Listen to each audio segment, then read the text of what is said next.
A melhor forma para você conseguir evoluir e aprender é a forma que eu estudei e muitas pessoas que têm resultado também estudou desse jeito. Tendo um método e tendo um professor, tendo alguém aonde você pode estar perguntando. E não só perguntando, mas seguindo um cronograma, seguindo um passo a passo. Por que eu acredito que isso seja a melhor forma? Porque você pode tirar primeiro as suas dúvidas quando você tem um professor. Se você não tem um professor, automaticamente para quem você vai perguntar? E a segunda coisa também que é muito importante, as pessoas às vezes, pelo fato de estar assistindo as aulas aleatoriamente, vendo conteúdos da internet, acaba não se seguindo um cronograma para estar evoluindo. E pelo fato de ficar perdido exatamente no que vai estudar, acaba não tendo resultado nenhum. Quer ver um exemplo que acontece muito, gente?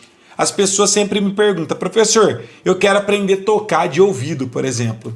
Como você vai aprender a tocar de ouvido se você está começando agora? Pessoas que têm 3 meses de aula, por exemplo, não sabem nem tocar meia dúzia de hino, por exemplo, como você vai tocar de ouvido? Você precisa ter maturidade musical e precisa ter alguns conhecimentos prévios antes para você conseguir entender sobre campo harmônico. E também saber campo harmônico não quer dizer que você vai conseguir tocar de ouvido. Ele é apenas uma ferramenta e um dos passos que você tem que tomar para estar tocando de ouvido, por exemplo. Então as pessoas falam, professor, quero tocar de ouvido, mas você sabe o que é escala? Você sabe o que é formação de acordes, tríades, tétrades? Não, professor, não sei nada disso. Então, obviamente, que você não vai saber o que é campo harmônico também. E essa é a diferença de quando você estuda com um professor com um método diferente de quando você tenta estudar e aprender sozinho. Então, por isso que eu acredito que a melhor forma e a forma mais rápida de você evoluir é tendo um método e tendo um professor te instruindo.